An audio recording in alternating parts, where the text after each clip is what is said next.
ओम शांति।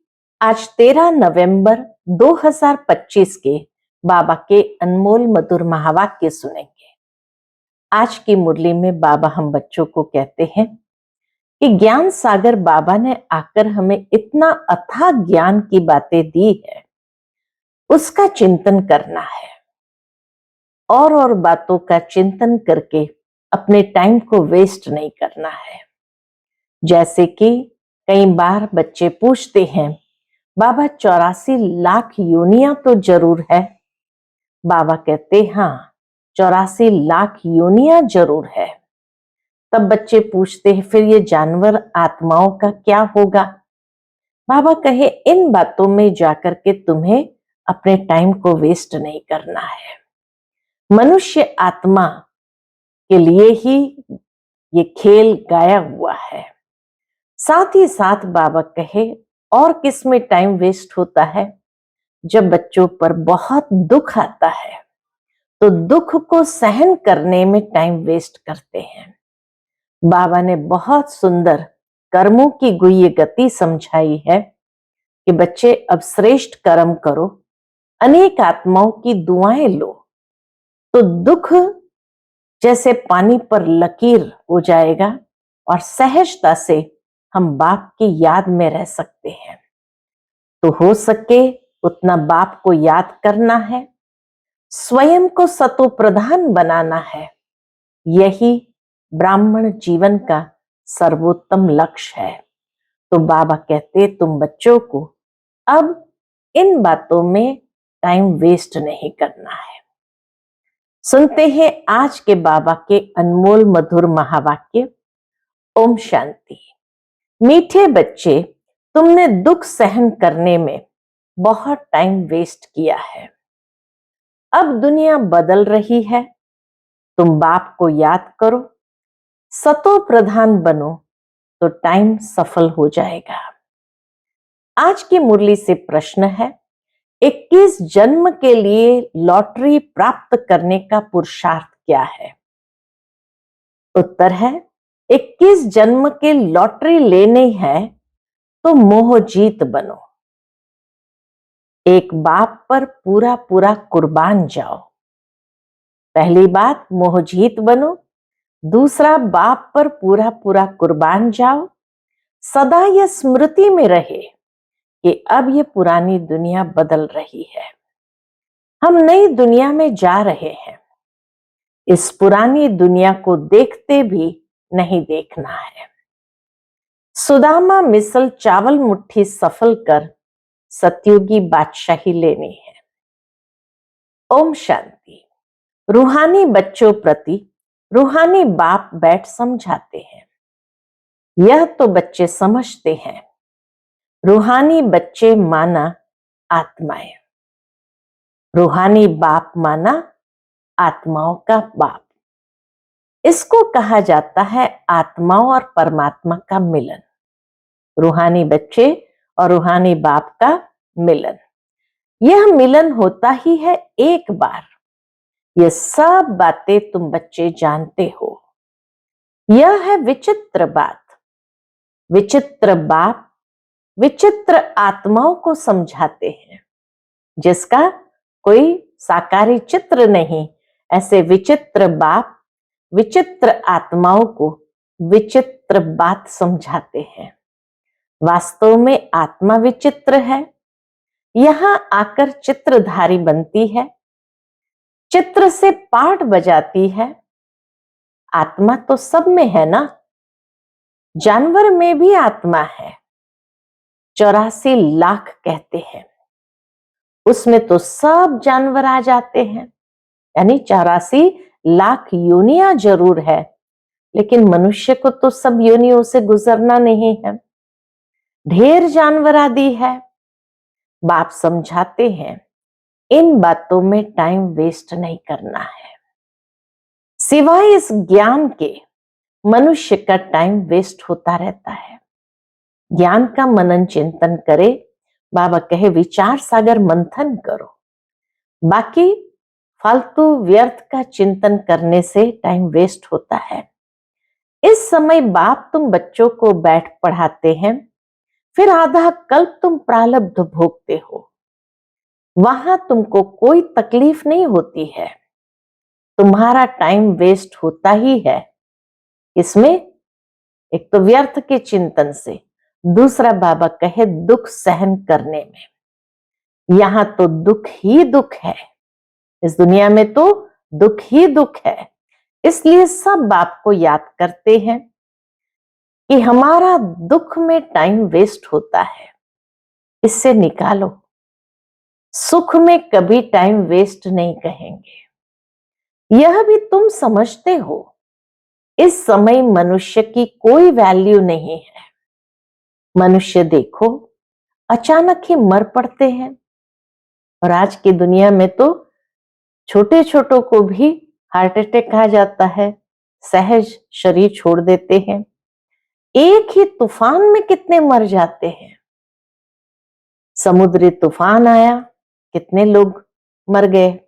रावण राज्य में मनुष्य की कोई वैल्यू नहीं है। अभी बाप तुम्हारी कितनी वैल्यू बनाते हैं। वर्थ नॉट अ पेनी से वर्थ पाउंड बनाते हैं। वर्थ नॉट अ पेनी है, लेकिन वर्थ अ पाउंड देवता बनाते हैं। गाया जाता है हीरे जैसा जन्म अमोलक।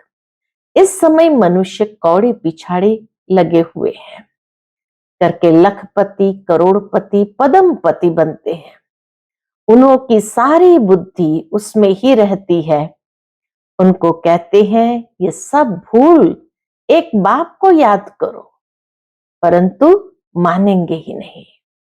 उनकी बुद्धि में बैठेगा जिनकी बुद्धि में कल्प पहले भी बैठा होगा, नहीं तो कितना भी समझाओ कभी बुद्धि में बैठेगा नहीं। तुम भी नंबरवार जानते हो कि यह दुनिया बदल रही है। बाहर में भल तुम लिख दो कि दुनिया बदल रही है, फिर भी समझेंगे नहीं। जब तक तुम किसको समझाओ, अच्छा कोई समझ जाए, फिर उनको समझाना पड़े। बाप को याद करो, सतो प्रधान बनो। नॉलेज तो बहुत सहज है।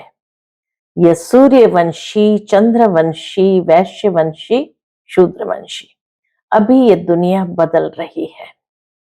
बदलाने वाला कौन? एक ही बाप है। यह भी तुम यथार्थ रीति जानते हो, सो भी नंबरवार पुरुषार्थ अनुसार। कैसे ये दुनिया परिवर्तन हो रही है, कौन परिवर्तन करा रहे हैं?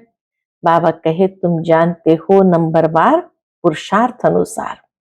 माया पुरुषार्थ करने नहीं देती है, फिर समझते हैं यह भी ड्रामा अनुसार इतना पुरुषार्थ नहीं चलता है।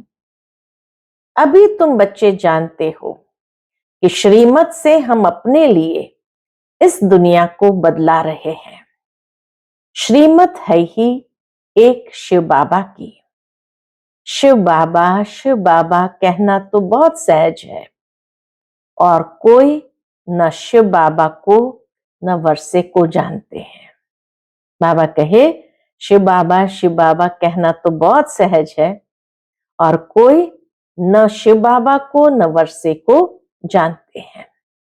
बाबा माना ही वर्षा, शिव बाबा भी सच्चा चाहिए ना। आजकल तो मेयर को भी फादर कह देते हैं, गांधी को भी फादर कहते हैं, कोई को फिर जगत गुरु कह देते हैं।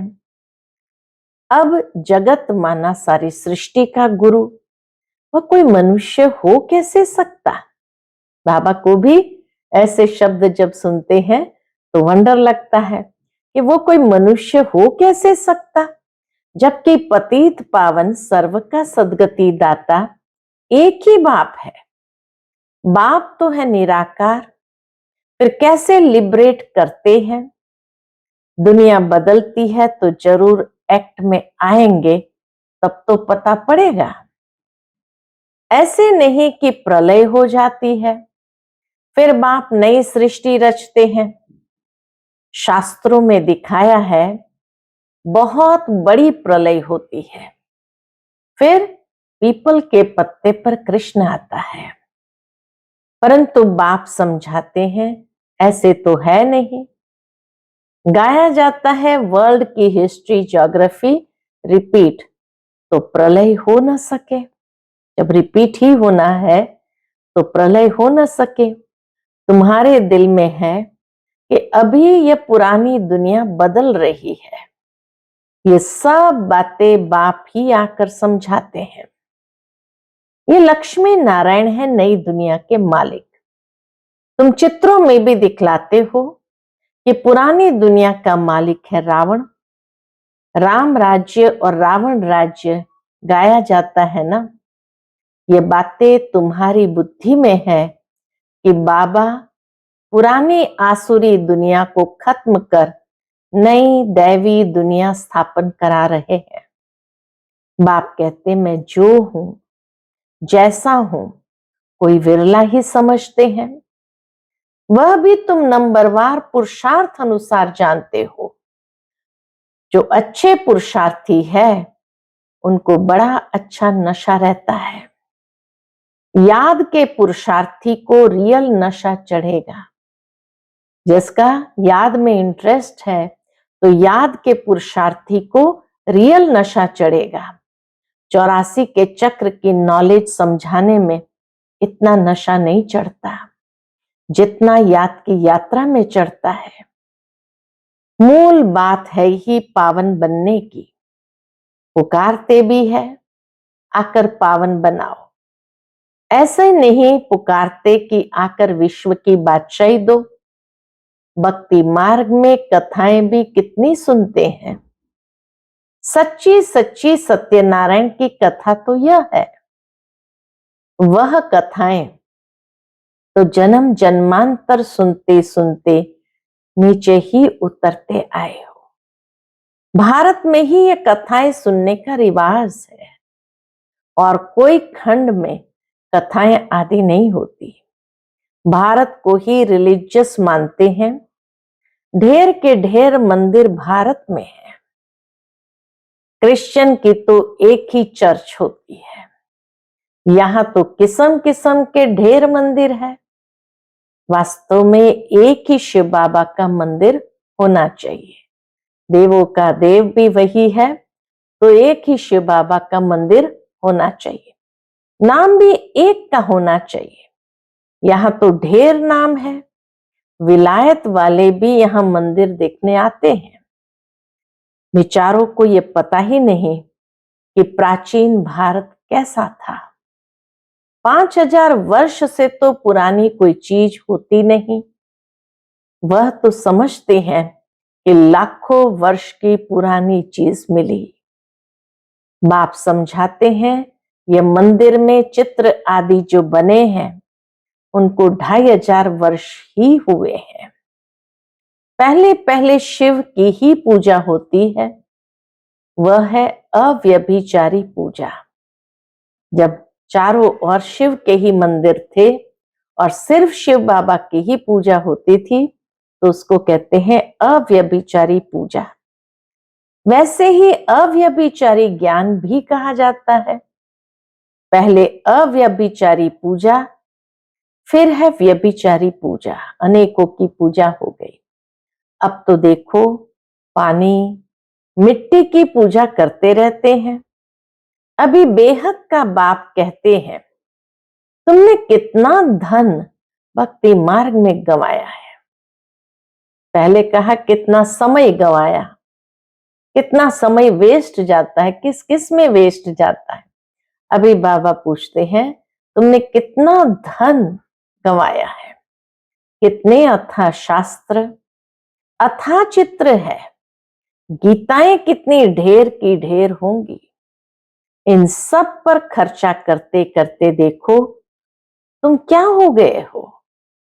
कल तुमको डबल सिरताज बनाया था फिर तुम कितने कंगाल हो गए हो। कल की ही तो बात है ना। तुम भी समझते हो बरोबर हमने 84 का चक्र लगाया है। अभी हम फिर से यह बन रहे हैं। बाबा से वर्षा ले रहे हैं।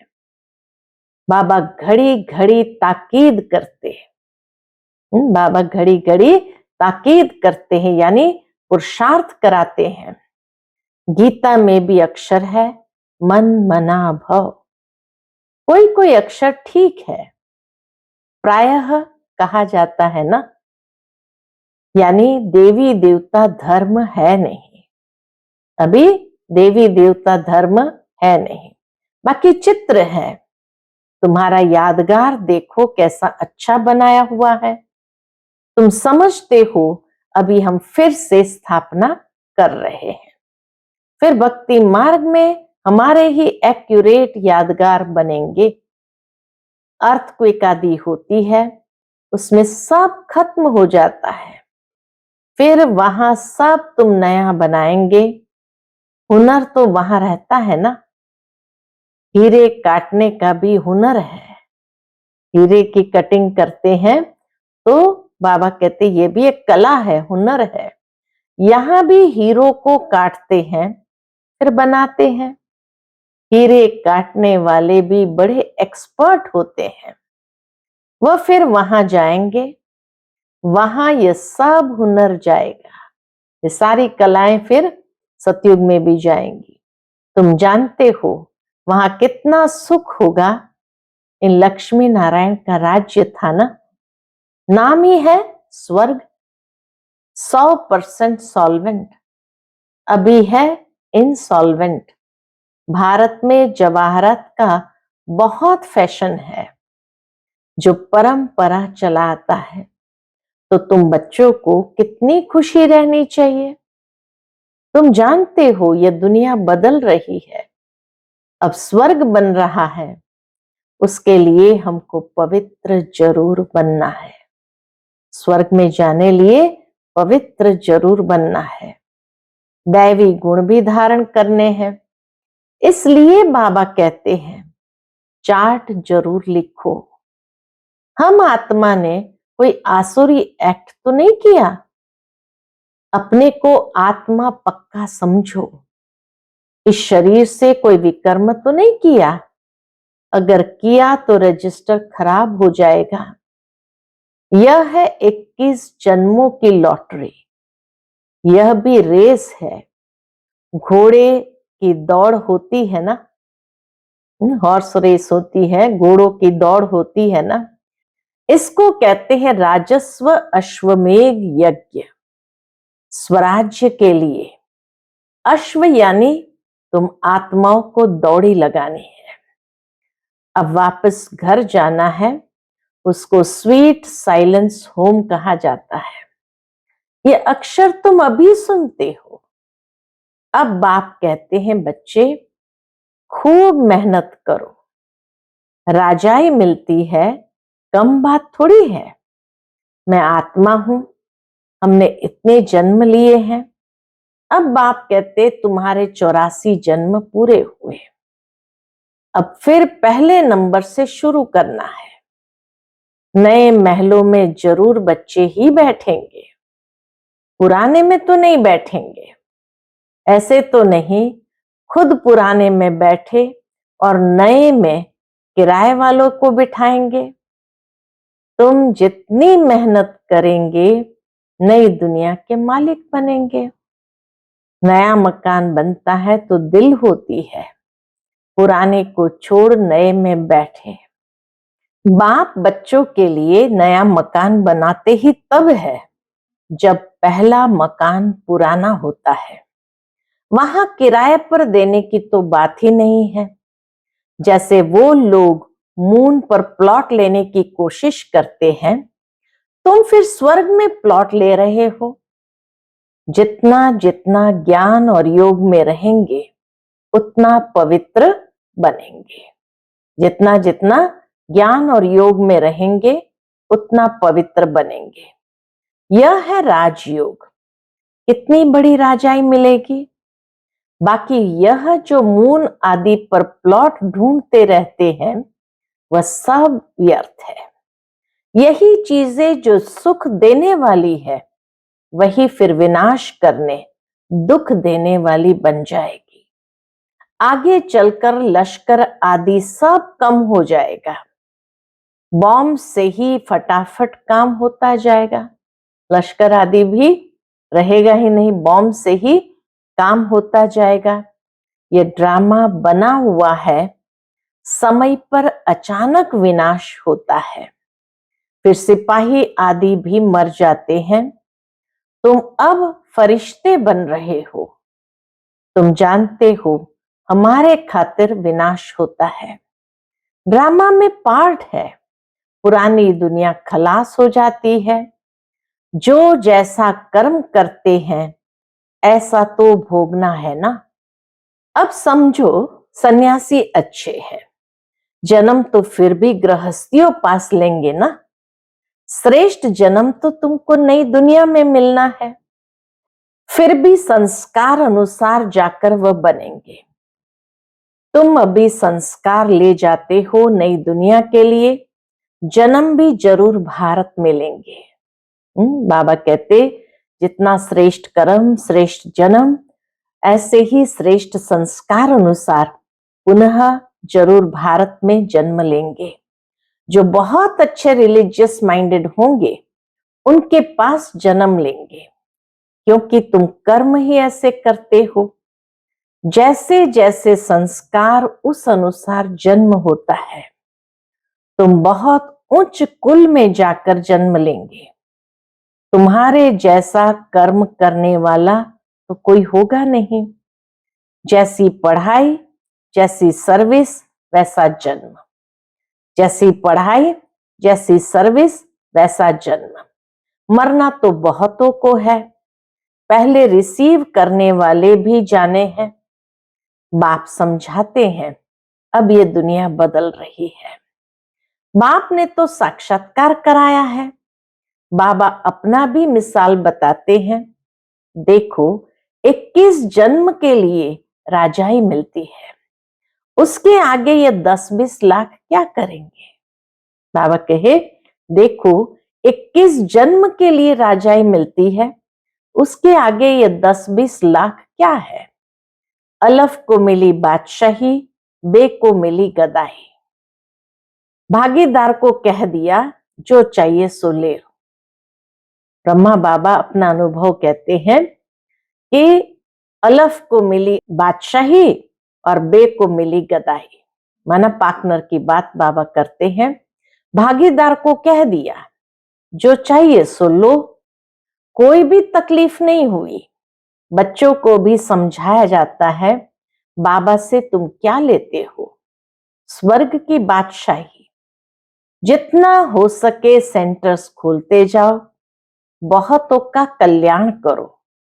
तुम्हारी 21 जन्मों की कमाई हो रही है। कितनी बड़ी लॉटरी है, तुम्हारी 21 जन्मों की कमाई हो रही है। यहां तो लखपति करोड़पति बहुत है, वह सब है बेगर्स।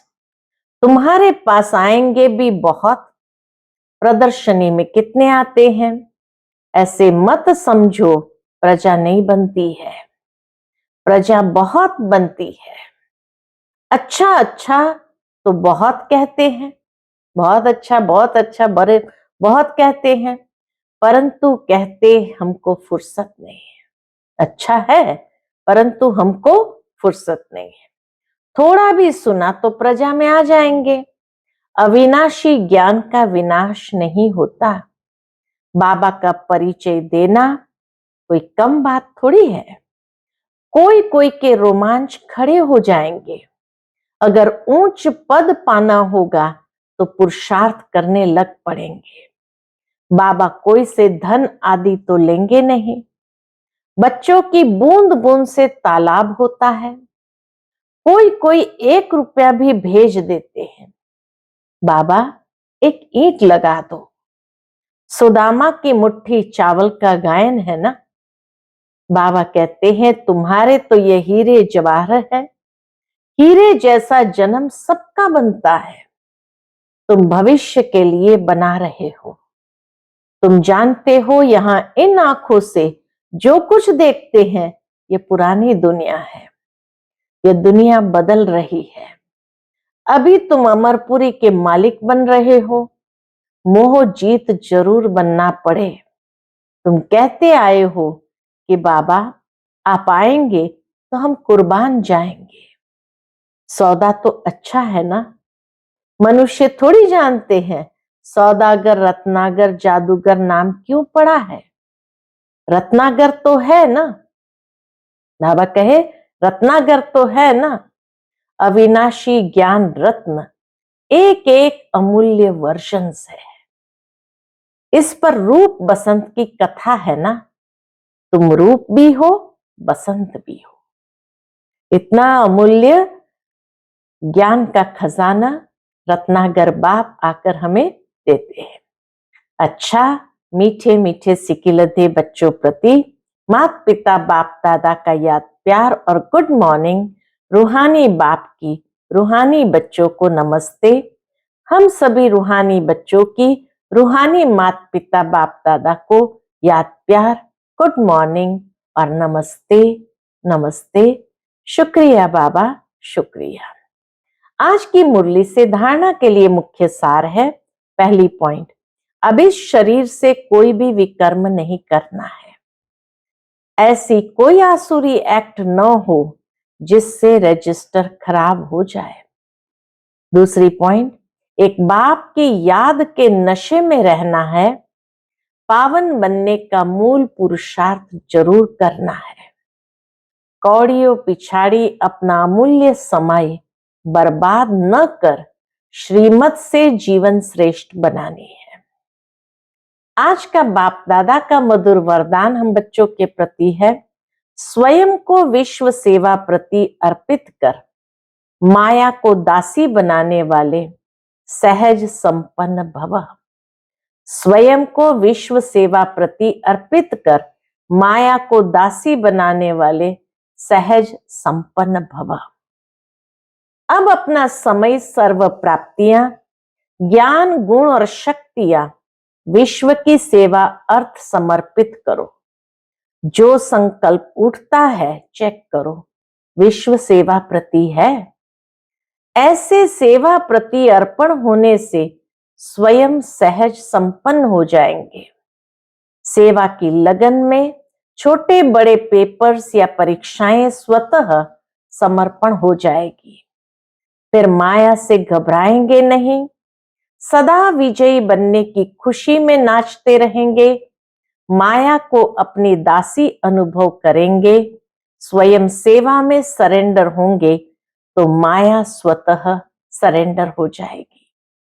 आज का स्लोगन है, अंतर्मुखता से मुख को बंद कर दो तो क्रोध समाप्त हो जाएगा। अंतर्मुखता से मुख को बंद कर दो तो क्रोध समाप्त हो जाएगा। आज का अव्यक्त इशारा, अशरीरी व विदेही स्थिति का अभ्यास बढ़ाओ। उसके अंतर्गत जैसे 1 सेकंड में स्विच ऑन और ऑफ किया जाता है, ऐसे ही 1 सेकंड में शरीर का आधार लिया और 1 सेकंड में शरीर से परे अशरीरी स्थिति में स्थित हो गए। अभी अभी शरीर में आए, अभी अभी अशरीरी बन गए। आवश्यकता हुई तो शरीर रूपी वस्त्र धारण किया, आवश्यकता न हुई तो शरीर से अलग हो गए। ये प्रैक्टिस करनी है। इसी को ही कर्मातीत अवस्था कहा जाता है। इसी को ही कर्मातीत अवस्था कहा जाता है। अच्छा, ओम शांति।